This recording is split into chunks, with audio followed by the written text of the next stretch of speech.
மாநாடு மாதிரி இதை நடத்திருக்காங்க. இப்ப இது வந்து அப்படி பார்த்தா இது 3வது மாநாடு இல்லையா? முதல் மாநாட்டிலே வெல் ஆர்கனைஸ் தான், 2வது மாநாடும் வெல் ஆர்கனைஸ், இந்த கொங்கு மண்டலத்துல நடந்த மாநாடும் வெல் ஆர்கனைஸ். மக்கள்கிட்ட வந்து நீங்க தான் உங்களுக்காக தான் நான் எனக்காக தான் நீங்கன்னு சொல்றாரோ அப்ப எல்லாம் மக்கள் எப்படி ஆர்ப்பரிக்கிறாங்கல்ல, அதுதான் ரொம்ப ரொம்ப முக்கியமானது. அதுதான் மாற்றத்தினுடைய அறிகுறி.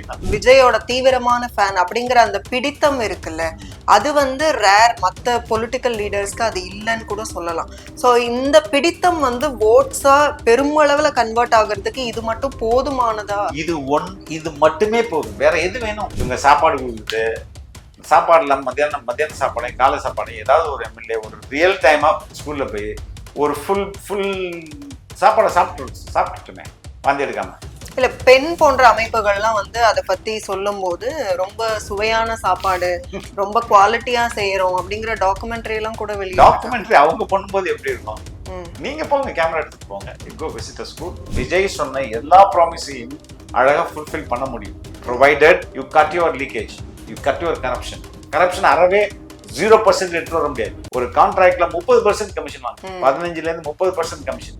அதை நீங்க குறைந்தபட்சம் 1% 2% வைங்க. அப்படி வச்சாலே போதும். தமிழ்நாடு வந்து இட் வில் பிகம் வெல்ஃபேர் ஸ்டேட்டா மாறும். களத்திலேயே வந்து சிலர் இல்ல, அவங்கள பற்றி பேச வேண்டிய தேவை இல்லை அப்படின்னு சீமான் அவர்களை சொல்றாங்களா இல்ல வந்து இபிஎஸ் அவர்களை சொல்றாங்க? சரி, அந்த வார்த்தையை மட்டும் பார்க்காதீங்க, அதற்கு முன்பு அதற்கு பின்பு என்ன பேசுறாருன்னு பாருங்க.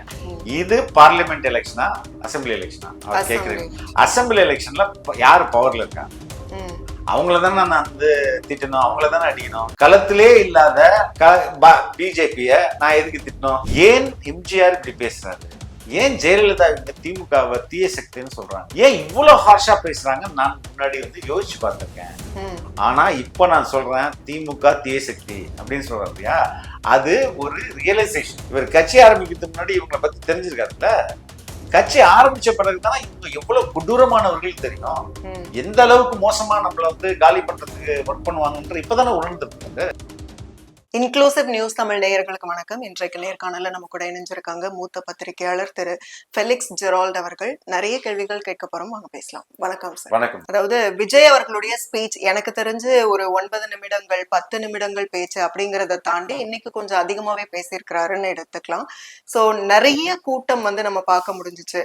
கரூருக்கு அப்புறம் அப்படின்னு பார்க்கும்போது செங்கோட்டையன் அவர்கள் உள்ள வந்து அந்த ஆர்கனைசிங் ஸ்கில் அப்படிங்கிறது இதுல தெரியுது.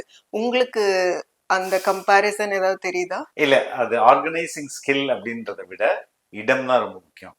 மாநாடு மாதிரி இதை நடத்திருக்காங்க. இப்ப இது வந்து அப்படி பார்த்தா இது 3வது மாநாடு இல்லையா? முதல் மாநாட்டிலே வெல் ஆர்கனைஸ் தான், 2வது மாநாடும் வெல் ஆர்கனைஸ் தான், இந்த கொங்கு மண்டலத்துல நடந்த மாநாடும் வெல் ஆர்கனைஸ் தான். அந்த நீங்க சொல்ற சம்பவம் வந்து இடப்பிரச்சனை. இங்க இடம் பெரிய இடம், காஞ்சிபுரம் எப்படி நம்ம பாண்டிச்சேரியில ஒரு பெரிய இடம் கொடுத்தாங்களோ அதே மாதிரி இந்த இங்க வந்து பெரிய இடம், அதனால எவ்ரிதிங் வாஸ் ஃபைன். ஓகே, தனியா ஆர்கனைஸ்ட் அப்படிங்கிற அந்த மாதிரி பார்க்க முடியாது, இடம் தான் வந்து இதுல பிரதானம் அப்படின்னு.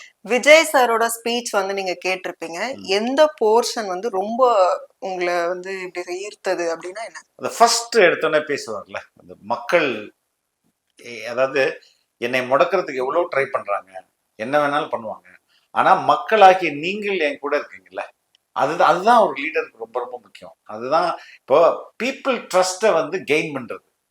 அதுதான் எல்லா அரசியல்வாதியும் ட்ரை பண்ணிருக்காங்க. அது அவங்க குட்டிகாரம் போடுறாங்க, அது பண்றாங்க, காசு கொடுக்குறாங்க, அது நடக்க மாட்டேங்குது. இங்க வந்து அந்த அந்த மக்களுடைய ஆரவாரமே அதுதாங்க ஒரு லீடருக்கும் ஒரு அதாவது மக்களுக்கும் லீடருக்கும் கனெக்டிங் பாயிண்டே அந்த ஆர்ப்பரிப்பு தான். அதுல இங்க வந்து இவர் எப்பப்பெல்லாம் மக்களை நோக்கி நீங்க வந்து கேள்வி எழுப்புறாரோ, இல்ல மக்கள்கிட்ட வந்து நீங்க தான் உங்களுக்காக தான் நான் எனக்காக தான் நீங்கன்னு சொல்றாரோ அப்ப எல்லாம் மக்கள் எப்படி ஆர்ப்பரிக்கிறாங்கல்ல, அதுதான் ரொம்ப ரொம்ப முக்கியமானது. அதுதான் மாற்றத்தினுடைய அறிகுறின்னு நான் நினைக்கிறேன். சிட் ஸ்ட்ரெயிட் அப்படின்னு இல்லாம நிறைய கூட்டங்கள்ல நம்ம பாக்குறோம், நிறைய பேர் நேரா உட்கார்ந்து அதை கவனிக்கிறது அப்படிங்கிற மாதிரி இருக்கும். இதுல ஆட்டம் பாட்டம் கொண்டாட்டம், நிறைய பேர் டான்ஸ் ஆடினதை பார்த்தோம். சோ விஜய் வந்தோடனே அந்த சத்தம் ஆர்ப்பரிக்கிறது. சோ இந்த சத்தம் தான், இந்த சத்தத்தை யாரும் முடக்க முடியாதுன்னு சொல்றாரு. சோ அந்த சத்தம், அதை எப்படி கனெக்ட் பண்ணுவீங்க நீங்க? அதுதாங்க முக்கியம். நீங்க வந்து ஆடல் பாடல் வந்து நிகழ்ச்சிகள் மற்ற மேடைகள் நடக்குது, இறங்கி வந்து என் பக்கத்துல ஆடுன்றாரு. எதுக்குன்னா இது வந்து ஒரு ஃபெஸ்டிவல் தான். அப்ப மக்கள் வந்து ஓவர்வெல்மிங்கா வந்து they are expressing their joy. இதுதானே ரொம்ப ரொம்ப முக்கியம். ம். இது வந்து எல்லா காலகட்டத்திலுமே பெரிய பெரிய நீங்க வந்து அது வந்து though it was a wrong leader, Hitler was not a right person, but அவருக்கு மக்கள் ஆர்ப்பரிச்சாங்கல்ல. ம். மார்ட்டின் லூத்தர் கிங்குக்கும் மக்கள் ஆர்ப்பரிச்சாங்கல்ல. அப்ரஹாம் லிங்கனுக்கும் மக்கள் ஆர்ப்பரிச்சாங்கல்ல. அப்போ மக்கள் ஆர்ப்பரிப்பு இருக்கு இல்லையா, அது ரொம்ப ரொம்ப ரொம்ப முக்கியம். அந்த மக்கள் ஆர்ப்பரிப்பு அதுதான் உண்மை. இப்ப நீங்க அண்மையில நடந்த இளைஞரணி மாநாடு பாருங்க, அங்க ஆர்ப்பரிப்பே இல்லையே. People came, they were sitting down, they were listening to the speech, they went back. அரசியல் அப்படிங்கறத கேட்கும் போது டிசிப்ளினா இருக்கிறாங்க. இங்க டிசிப்ளின் அந்த இல்ல, இது டிசிப்ளின் இல்ல. டிசிப்ளின் இல்ல, இதுதான் ஆட்பரிப்பு. ம். இதுக்குதான் ஒவ்வொரு அரசியல்வாதியும் இயங்கிட்டு இருக்காங்க. மத்தவங்களுக்கு கிடைக்க மாட்டேங்குது. ம். இவருக்கு வந்து ஆட்டோமேட்டிக்கா அது கிடைக்கும். இப்ப ஈரோட பொறுத்த வரைக்கும் இந்த மக்கள் ஆர்ப்பரிப்பு அப்படிங்கிறது வந்து ரொம்ப அதிக அளவுல இருந்ததா நானுமே பார்த்தேன்.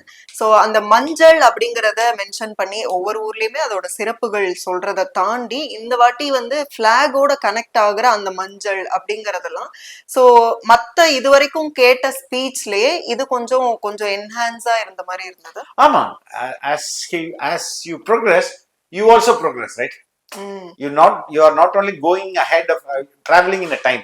ஒரு டைம் லைன்ல நீங்க டிராவல் பண்ணும்போது நீங்களும் உங்களை இவால்வ் ஆகிட்டே போறீங்கல்ல. ம். அது அப்படிதான் நம்ம பார்க்கணும். ஸோ அல்டிமேட்லி எல்லா அரசியல்வாதியும் வாட் தே அல்டிமேட் கோல் என்ன, I want to connect with people. இதை அவங்க சரியா பண்ணிட்டாங்கன்னா அது வந்து நடந்து போயிடும். ஆனா சரியா பண்ண முடியாம போறதுக்கு காரணம் ஏன்னா இவங்க கொடுக்குற ஃபேக் ப்ராமிசஸ் அதான் கனெக்ட் ஆக மாட்டேங்குது. ஏன்னா லீடர் ஹேஸ் அ கான்சியன்ஸ், ரைட்டா? மொத்த சமூகமும் they have a collective conscious.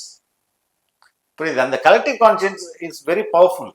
அப்ப நீங்களும் அவங்கள மாதிரியே அந்த அந்த மனசாட்சியோட இருக்கும்போது தான் பொது மனசாட்சியும் நீங்களும் ஜெல்லாக முடியும். பொது மனசாட்சி வேற மாதிரி இருந்துட்டு நீங்க வேற மாதிரி இருந்தீங்கன்னா கனெக்ட் ஆகாது. இதுதான் பல லீடருக்கு கனெக்ட் ஆக மாட்டேங்குது. ஐ லைக் விஜய், அதாவது விஜயோட தீவிரமான ஃபேன் அப்படிங்கிற அந்த பிடித்தம் இருக்குல்ல, அது வந்து ரேர். மத்த பொலிட்டிக்கல் லீடர்ஸ்க்கு அது இல்லைன்னு கூட சொல்லலாம். சோ இந்த பிடித்தம் வந்து ஓட்ஸா பெருமளவுல கன்வெர்ட் ஆகுறதுக்கு இது மட்டும் போதுமானதா? இது மட்டுமே போதும். வேற எது வேணும் உங்களுக்கு? கனெக்டிங் வித் லீடர்ஸ் தாங்க ரொம்ப முக்கியம்.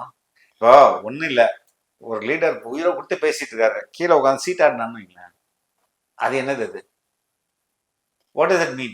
He is not connected with him at all. புரியுதுங்களா? அவன் நீ ஏதோ பேசு, நான் சீட்டாடிட்டு இருக்கேன் அப்படின்றான்னா அப்ப அந்த கனெக்டிங் வந்து மிஸ் ஆகுதுல்ல. அப்போ ஒரு லீடர் பேசும்போது எல்லாம் ஆர்ப்பரிக்கிறாங்க. அது கனெக்ட், ரெண்டு பேருக்குமான அந்த கனெக்ஷன் ரொம்ப ஸ்ட்ராங்கா இருக்கு. அந்த பாண்டேஜ் வந்து ரொம்ப ஸ்ட்ராங் தானே அர்த்தம். அப்படித்தானே அது புரிஞ்சுக்க முடியும். தமிழ்நாட்டோட நம்பிக்கையே வந்து விஜய் தான் அப்படின்னு சொல்லி ஆதவ அர்ஜுன் அவர்கள் சொல்றாங்க. அந்த அளவுக்கு தமிழ்நாட்டோட நம்பிக்கையே இனி விஜய் தாங்கிற அளவுக்கு களம் மாறி இருக்குதா? அது முதல் மாநாட்டிலே மாறிட்டதான் நான் உணர்ந்தேன். ஃபர்ஸ்ட் விஜய் மாநாடு போடும்போதே this is not something small, this is something big, it's a sign of a change அப்படின்றத நான் உணர்ந்தேன். அதை தான் ஒவ்வொரு முறையும் விஜயோட மக்கள் சந்திப்பு நம்மளுக்கு ரீட்ரேட் பண்ணிட்டு தான் இருக்கு. ஆமா, நீ நினைச்சது சரிதான், நீ நினைச்சது சரிதான்றதுதான் ஒவ்வொரு முறையும் அது ரீகன்ஃபார்ம் தான் பண்ணுது. அப்படிச்சு இது புதுசா இப்ப நமக்கு தோன்ற மாதிரி இல்லை. 207 பள்ளிகள் வந்து இடைநிற்றல் காரணமாக மூடப்பட்டதாக ஒரு டேட்டா சொன்னாரு. ஆனா அது வந்து திமுக தரப்புல எனக்கு தெரிஞ்சு இதுக்கு முன்னாடி சொன்னது என்னன்னா, தனியார் பள்ளிகள் வசம் வந்து நிறைய பேர் போயிட்டாங்க, அதனால அரசு பள்ளிகள் வசம் மாணவர்கள் வரல, அதனால க்ளோஸ் பண்ணோம். 208 ஸ்கூல்ஸ் கவர்மெண்ட் ஸ்கூல் வந்து க்ளோஸ்ட். இந்த வருஷம் க்ளோஸ் பண்ணப்பட்டது 208. பிரைவேட் ஸ்கூல் வந்து 996. அதுக்கப்புறம் எய்டட் ஸ்கூல் வந்து 114. ஆக மொத்தம் 1204 ஸ்கூல்ஸ் இந்த வருஷம் தமிழ்நாட்டில் மூடிருக்காங்க. 0 அட்மிஷன் இல்லை, அங்கே யாருமே அட்மிஷனுக்கு வரல, இதனால மூடிருக்காங்க. ரெண்டாவது, இதுக்கு கவர்மெண்ட் கொடுக்குற விளக்கம் ரொம்ப நகைப்பா இருக்கும். நம்ம ஊர்ல பர்த் ரேட்டு குறைஞ்சு போச்சுன்றாங்க. குழந்தைங்க பிறகுறது குறைஞ்சிருச்சுங்கன்றாங்க. பிறந்த குழந்தைங்க குறைஞ்சது ரைட், இந்த வருஷம் தான் குறைஞ்சிருக்குன்னு வைங்களேன். இந்த வருஷம் பிறந்தவனே கொண்டு சேர்க்க போறீங்க. 5 வயது வரும்போது தானே சேர்க்கணும். இப்ப அந்த ஆர்குமெண்ட் இதுல சேர்த்துக்க முடியாது இல்லையா? ரெண்டாவது, டிராப் அவுட்ஸ் தானே கேட்டோம். நம்ம டிராப் அவுட்ஸ் வந்து 23-24 primary level 1 to 5th 0, 24-25 2.7, Appar primary, அதாவது கிளாஸ் 6 to 8ல போன அகாடமிக் இயர்ல 0, ம். கரண்ட் அகாடமிக் இயர்ல 2.8 ட்ராப் அவுட்ஸ். அதே போல செகண்டரி, ஹையர் செகண்டரி மீன் செகண்டரி ஸ்கூலுக்கு 9 to 10, அதுல போன வருஷம் 7.7, இந்த வருஷம் 5.8 ட்ராப் அவுட்ஸ். இந்த 5.8ல 10.8 வந்து பாய்ஸ், கேர்ள்ஸ் வந்து 4.4. ம். Why boys number is more? ம். ஏன்னா இந்த ஏஜ் பாருங்க, 9th 10th படிக்கிற பசங்க ஆல்மோஸ்ட் வேலைக்கு ரெடியான பசங்க. ஓகே. அவங்க போய் ஏதாவது வேலை செய்வாங்க. தோ சைல்ட் லேபரா இருந்தா கூட ம். அவங்க பேக்கிங் இண்டஸ்ட்ரியிலயோ மெக்கானிக் ஷாப்லயோ, அந்த டெக்ஸ்டைல்னா வந்து பேக்கிங் இண்டஸ்ட்ரி, அக்ரிகல்ச்சர், இப்ப இந்த பசங்க வந்து போன வருஷம் வந்து 7.7 இருக்கு, இந்த வருஷம் வந்து 8.5 இருக்கு. The number is increase. It means இங்க பாவர்ட்டி அதிகமா இருக்கு. ம்ஹும். எனக்கு என் புள்ள படிப்பை விட எனக்கு இன்னைக்கு சாப்பாடு ரொம்ப முக்கியம், நான் என் பிள்ளைய வேலைக்கு அனுப்பணும் அப்படின்ற நிலை. அதனாலதான் நீங்க நல்லா பாத்தீங்கன்னா பாய்ஸோட எண்ணிக்கை அதிகமா இருக்கு. ம். கேர்ள்ஸோட அந்த அந்த ஏஜ்ல அவங்களுக்கு பெருசா வேலையெல்லாம் கிடைக்காது, அவங்களோட எண்ணிக்கை கம்மியா இருக்கு. அப்ப இந்த நிலை உருவாக்குறதுக்கு யார் காரணம்? வேலைக்கு இதை போயே ஆகணுங்கிற ஆமா, சிச்சுவேஷன். டிராப் அவுட்ஸ் இருக்குல்ல, டிராப் அவுட் எங்க அதிகமா இருக்கு? 9, 10ல அதிகமா இருக்குல்ல. அப்போ அப்ப இப்படி இருக்கும்போது போன வருஷத்தோட இந்த வருஷம் அதிகமா இருக்கணும் போது நீங்க எப்படி கல்வியில் சிறந்த தமிழ்நாடுன்னு கொண்டாட முடியும்? நான் முதல்வன்ல நிறைய பேர் வந்து பாஸ் ஆகி போயிருக்காங்க. அவங்க சொல்லக்கூடிய அந்த டேட்டாஸுமே நான் முதல்வன் ஆல்ரெடி இருக்கிற ஸ்கீம் தானேங்க. ஐஏஎஸ் அகாடமிக்கு ஆல்ரெடி நம்ம ஐ திங்க் ஒரு டெக்னிக்கல் ஒரு எஜுகேஷன் மன்னாநகர்ல இருந்தது, அதை பேர் தான் மாத்திருக்காங்க, பேர் மாத்தி பிரைவேட் கொடுத்தாங்க. அப்போ கல்வியில் சிறந்த தமிழ்நாடு இப்போ வரைக்கும் ஆகல. அதுதான் ஃபேக்ட் சொல்லுது. ஃபேக்ட் என்னன்னா ஸ்கூல் டிராப் அவுட்ஸ் அதிகமாகுது, எஸ்பெஷலி அதுக்கப்புறம் தாங்க +2 +1 +2 போகும்போது தான் நம்ம அடுத்த லெவலுக்கு போக முடியும். இவங்க சாப்பாடு கொடுக்குது, சாப்பாடுல மத்தியான சாப்பாடு, காலை சாப்பாடு, ஏதாவது ஒரு எம்எல்ஏ ஒரு ரியல் டைமா ஸ்கூல்ல போய் ஒரு ஃபுல் சாப்பாடை சாப்பிட்டுட்டுமே வாந்தி எடுக்காம. இல்ல, பெண் போன்ற அமைப்புகள்லாம் வந்து அதை பத்தி சொல்லும் போது ரொம்ப சுவையான சாப்பாடு, ரொம்ப குவாலிட்டியா செய்யறோம் அப்படிங்கிற டாக்குமெண்ட்ரி எல்லாம் கூட டாக்குமெண்ட்ரி அவங்க பண்ணும்போது எப்படி இருக்கும்? நீங்க போங்க, கேமரா எடுத்துட்டு போங்க, கோ விசிட் ஸ்கூல். ஓ, பசங்க வேற மாதிரி சொல்றாங்களா? நீங்க போய் பாருங்க. ஓகே. ஏங்க டிவில பெரிய நிகழ்ச்சியில வச்சிருப்போம், ஐயோ சாம்பார் சூப்பரா இருக்குன்னு அங்க சொல்லாங்க, ரியல் டைமா அது. இன்னொரு ஒரு விஷயம் விஜய் சொன்னது வந்துட்டு எல்லாருக்குமே வீடு, சொந்த வீடு அப்படிங்கிறது இது வரைக்கும் இல்ல. அப்போ விஜய் வந்தா அது சாத்தியமா? முதல்ல ஏன் சாத்தியமாகாது? ஏன் சாத்தியம்? தமிழ்நாடு வந்து ஒரு வெல் இன்கம் ஜெனரேட்டிங் ஸ்டேட். ஆனா இங்க லீக்கேஜ் நிறைய இருக்குல்ல, கரப்ஷன் நிறைய போகுதுல்ல. இதை நீங்க கட் பண்ணுங்க. இதை கட் பண்ணாலே இப்ப இங்க சொந்த வீடு இருக்கிறவர்கள் எண்ணிக்கை கழிங்க, வாடகை வீட்டுல இருக்கிறவங்க தான் இருப்பாங்கல்ல, அவங்களுக்கு ஈஸியா ஃபுல்ஃபில் பண்ணலாமே. விஜய் சொன்ன எல்லா ப்ராமிஸையும் அழகா ஃபுல்ஃபில் பண்ண முடியும், provided you cut your leakage, you cut your corruption அறவே 0% எடுத்து வர முடியாது. ஓகே, ஒரு கான்ட்ராக்ட்ல 30% கமிஷன் வாங்குறீங்க, 15ல இருந்து 30% கமிஷன். அதை நீங்க குறைந்தபட்சம் 1% 2% வைங்க. அப்படி வச்சாலே போதும். தமிழ்நாடு வந்து இட் வில் பிகம் வெல்ஃபேர் ஸ்டேட்டா மாறும். களத்திலேயே வந்து சிலர் இல்ல, அவங்கள பற்றி பேச வேண்டிய தேவை இல்லை அப்படின்னு சீமான் அவர்களை சொல்றாங்களா, இல்ல வந்து இபிஎஸ் அவர்களை சொல்றாங்களா? ரெண்டு பேரையும் நீங்க எப்படிங்க நினைக்கிறீங்க? சரி, அத அந்த வார்த்தையை மட்டும் பார்க்காதீங்க, அதற்கு முன்பு அதற்கு பின்பு என்ன பேசுறாருன்னு பாருங்க. இது பார்லிமெண்ட் எலெக்ஷனா அசம்பிளி எலெக்ஷனா? அவர் கேட்கிறேன். அசம்பிளி எலெக்ஷன்ல யாரு பவர்ல இருக்கா? அவங்களதானே நான் வந்து திட்டணும், அவங்களதானே அடிக்கணும். களத்திலே இல்லாத பிஜேபிய நான் எதுக்கு திட்டணும்? நீ இவர் மேல வைக்கப்படுற விமர்சனம் என்ன? அவங்கள திட்ட மாட்டேங்கிறீங்க, அவங்கள திமுகவே திட்டுறீங்க, அதுதானே விமர்சனம். அவங்க இங்க களத்திலே இல்லையே. எம்ஜிஆர் அவர்கள் சொன்னதை சொல்றேன், ஜெயலலிதா அவர்கள் சொன்னதை சொல்றேன், தீய சக்தி திமுகன்னு சொல்லும் போது இபிஎஸ் அவர்கள் ஒரு பொருட்களே வரலையாங்க. தீய சக்தி திமுக தானே சொல்றாரு. இல்லைங்க, அது எப்படி பார்க்கணும், இபிஎஸ் கம்பேர் பண்ண முடியாதுங்க. இவர் அதையும் நீங்க you have to expand and see. எப்படின்னா, ஏன் எம்ஜிஆர் இப்படி பேசுறாரு, ஏன் ஜெயலலிதா இவங்க திமுகவை தீய சக்தின்னு சொல்றாங்க, ஏன் இவ்வளவு ஹார்ஷா பேசுறாங்க, நான் முன்னாடி வந்து யோசிச்சு பார்த்திருக்கேன். ஆனா இப்ப நான் சொல்றேன் திமுக தீய சக்தி அப்படின்னு சொல்றாருயா, அது ஒரு ரியலைசேஷன். இவர் கட்சி ஆரம்பிக்கிறதுக்கு முன்னாடி இவங்களை பத்தி தெரிஞ்சிருக்காருல்ல. கட்சி ஆரம்பிச்ச பிறகுதான் இவங்க எவ்வளவு கொடூரமானவர்கள் தெரியும். ம். எந்த அளவுக்கு மோசமா நம்மள வந்து காலி பண்றதுக்கு ஒர்க் பண்ணுவாங்கன்ற இப்பதானே உணர்ந்திருக்காரு. அதோட அவுட்கம் தான் அது. ஓகே. அப்படிதான் நீங்க பார்க்கணும். நிறைய விஷயங்கள் வந்து சொல்லும்போது ஆனா ஈரோடு மக்களுக்கான எல்லா பிரச்சனைகளையும் விஜய் வந்து பேசிட்டாரானா இல்ல. ம்.